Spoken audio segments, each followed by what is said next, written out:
నమస్తే, welcome to our channel. నేను ఆదిత్య. అంబటి రాంబాబుకి సంబంధించినటువంటి వ్యవహారాల్ని ధూళిపాల నరేంద్ర బట్టబయలు చేసినట్టు మీడియా ముఖంగా ఒక వార్త అయితే వినిపిస్తుంది. మరి ఈ అంశం గురించి డిస్కస్ చేయడానికి ప్రస్తుతానికి మనతో పాటు స్టూడియోలో ఉన్నారు ప్రముఖ senior journalist and political analyst CS Rao garu. సార్ని అడిగి మరి విషయాలు తెలుసుకుందాం. సార్ నమస్కారం. సార్ నమస్తే. అంబటి రాంబాబుకి సంబంధించినటువంటి అంశాలని ధూళిపాల నరేంద్ర బట్టబయలు చేసినట్టు ఒక అంశం అయితే తెర మీదకి వస్తుంది. మరి ఇదే గనక వచ్చినటువంటి వ్యవహారాలని క్యాలిక్యులేషన్ చేసుకొని చూస్తే అంబటి రాంబాబు యొక్క భవిష్యత్తు ఏ విధంగా ఉండబోతుంది?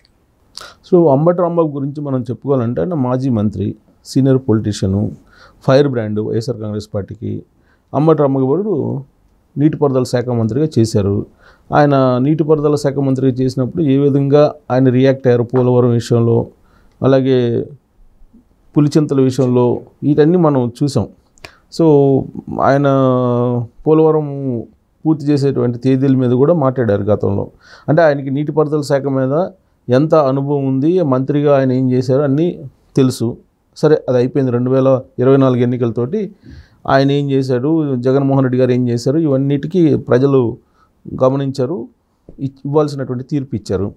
అయితే ఇప్పుడు ప్రభుత్వం మారిన తర్వాత ఒక్కొక్కళ్ళ బాగోతాలన్నీ బయటకు వస్తున్నాయి. ఇసుక సిండికేట్ ఎవరు చేశారు, మద్యం సిండికేట్ ఎవరు చేశారు, మైనింగ్ సిండికేట్ ఎవరు చేశారు, ఇవన్నీ ఒక్కొక్కటి బయటకు వస్తున్నాయి. ఇంతకాలం పాటు మనకి కొందరి మాత్రమే బయటకు వచ్చింది. అంబటి రాంబాబు గారిది బయట రాల. సడన్గా ఇప్పుడు అంబటి రాంబాబు గారి ఇష్యూ బయటకు వచ్చింది. అది ఎవరు బయట పెట్టారంటే Dhulipala Narendra, senior politician, Ponnur MLA. ఆయన తెలుగుదేశం పార్టీలో కీలకమైనటువంటి లీడరు, ప్లస్ ఆధారాలు లేకుండా ఎటువంటి ఆరోపణలు చేసేటువంటి లీడర్ కాదు ధూళిపాల నరేంద్ర గారు.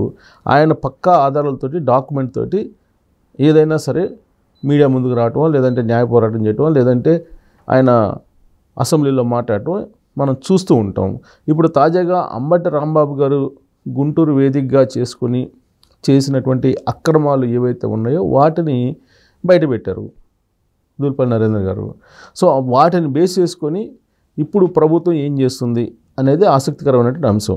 ఒకవైపు ఏమో తెలుగుదేశం పార్టీ కేంద్ర కార్యాలయం మీద, చంద్రబాబు నాయుడు గారి ఇంటి మీద దాడి చేసినటువంటి వాళ్ళ వ్యవహారం ఎలా ఉంది అనేది మనం చూస్తున్నాం. నందిగం సురేష్, ఆయన్ని పోలీసులు అరెస్ట్ చేశారు. పోలీసులు అరెస్ట్ చేసి ఆయన్ని కస్టడీకి తీసుకుని ఇప్పుడు విచారిస్తూ ఉన్నారు. మరోవైపు అదే కేసులో ఉన్నటువంటి అప్పిరెడ్డి, లేలాపిరెడ్డితో పాటు రఘురాము, సో అవినాష్, వీళ్ళందరినీ పిలిచి నిన్న పోలీసులు విచారించారు. సరే, వాళ్ళు ఏదో బెయిల్ ట్రై చేసుకున్నారు, బట్ కోర్టు కూడా ఒప్పుకోలేదు.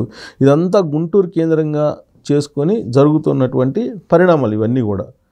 గుంటూరు, విజయవాడ సంబంధించినటువంటి పరిణామాలు. ఇప్పుడు అంబటి రాంబాబు సోషల్ మీడియా వేదికగా పంచుకున్నారు కదా సార్. ఎవరికి? ఇప్పుడు మనం మాట్లాడుకున్నటువంటి నలుగురికి బెయిల్ రాలేదు. ఎవరికి రాలేదు బెయిల్. ముందస్తు బెయిల్ కోసం ట్రై చేస్తున్నారు. హైకోర్టు బెయిల్ ఇవ్వడానికి వాళ్ళు సిద్ధంగా లేరు.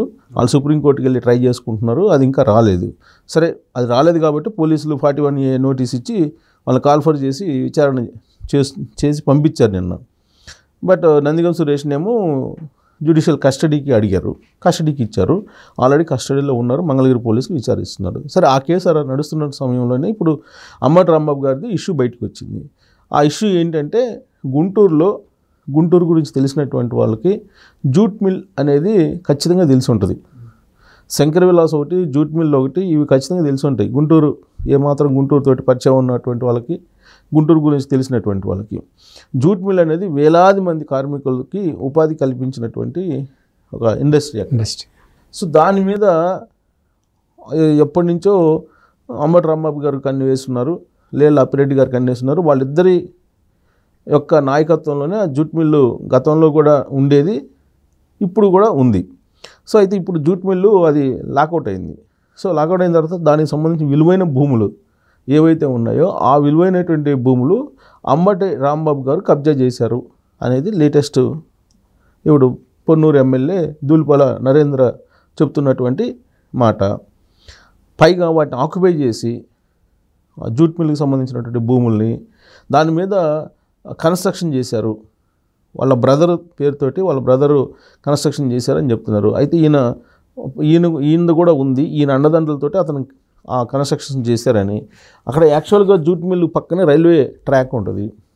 ఈ రైల్వే ట్రాక్ పక్కన పర్మిషన్స్ ఎంతవరకు ఇవ్వాలో అంతవరకే ఇచ్చారు.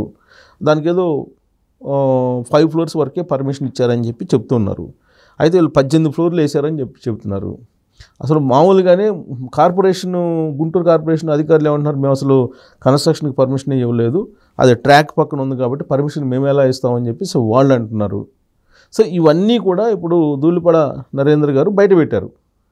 బయటపెట్టినటువంటి క్రమంలో ఇప్పుడు అంబటి రాంబాబు గారు ఇప్పుడు ఏం చెప్తారు? ఇప్పుడు మొన్నటి వరకు కూడా ఆయన మంత్రిగా చేశారు, 24 ఎన్నికలు అయిపోయేంత వరకు కూడా. ఇప్పుడు ఆయన మాజీ మంత్రి అయ్యారు. ఆయన అప్పుడులో మంత్రిగా ఉన్నప్పుడు ఆయన ఏ విధంగా ఆ రోజున ప్రతిపక్షంగా ఉన్నటువంటి తెలుగుదేశం పార్టీ మీద మాట్లాడారు, జగన్మోహన్ రెడ్డి గారిని ఏ విధంగా వెనకేసుకొచ్చారో అన్నీ మనం చూసాం. బేసికల్గా అంబటి రాంబాబు గారు అడ్వకేటు, ఆయనకి అన్ని చట్టం మీద అవగాహన ఉంటుంది. ప్లస్ ఆయన ఏదైనా ఒక అంశాన్ని విశదీకరించడంలో కూడా తనదైనటువంటి స్టైల్లో వెళ్ళిపోతూ ఉంటారు. మరి ఇప్పుడు దీనికి ఏం చెప్తారు? దీనికి ఏం చెప్తారంటే బహుశా నాది కాదు, అది మా తమ్ముడిది అని చెప్తారు. అదొక్కటే ఆప్షను. ఎందుకంటే ఆల్రెడీ ఆధారాలతో సహా ధూళిపాల నరేంద్ర గారు బయటపెట్టారు. అక్కడ అసలు ఆ ఫ్లోర్స్ ఇప్పుడు ఆల్రెడీ అమ్మేశారు. ఇప్పుడు కొనుగోలు చేసినటువంటి వాళ్ళ పరిస్థితి ఏంటి అనే దాని మీద ఇప్పుడు చర్చ జరుగుతుంది. ఒకవైపు ఏమో హైడ్రా లాంటిది వ్యవస్థ ఆంధ్రప్రదేశ్లో కూడా అవసరము అని చెప్పేసి పట్టణాభివృద్ధి శాఖ మంత్రిగా ఉన్నటువంటి నారాయణ గారు చెప్తున్నారు. ఆ హైడ్రా లాంటి వ్యవస్థ లేకపోయినందువల్లనే బుడమేరు పొంగింది, అలాగే అక్కడ ఏలూరు కాలువ కూడా పొంగింది అని చెప్పి చెబుతున్నారు. దాని కారణంగానే నష్టం జరిగింది. భవిష్యత్తులో అలాంటి నష్టం జరగకుండా ఉండటానికి హైడ్రా లాంటి వ్యవస్థను బలంగా తీసుకురావాలి అనేటువంటి ప్రయత్నం ఆంధ్రప్రదేశ్లో కూడా చేస్తామని చెప్పి చెప్తున్నారు. హైడ్రాకి ప్రత్యేకమైన అధికారాలను ఇస్తూ తెలంగాణ ప్రభుత్వం నిర్ణయం తీసుకుంది. అలానే అక్కడ కూడా హైడ్రాని ఏర్పాటు చేసి ఇప్పుడు కాలువ గట్ల మీద ఉన్నటువంటి ఆక్రమణల్ని, కరకట్ట మీద ఉన్నటువంటి ఆక్రమణల్ని, లేదా అంబటి రాంబాబు గారు ఇప్పుడు జూట్ మిల్లుకు సంబంధించిన భూములను ఆక్యుపై చేసేసి అక్కడ అక్రమ నిర్మాణాలు చేపట్టినటువంటి పరిస్థితి, అలాంటి వాటిని తొలగించేటువంటి కార్యక్రమం మొదలు పెట్టాలి అనేది అక్కడ ఉండేటువంటి ప్రభుత్వం కూడా ఆలోచిస్తుంది. సో ఈ లోపుగానే అసలు మంత్రి నారాయణ గారు ఒక పిలుపునిచ్చారు.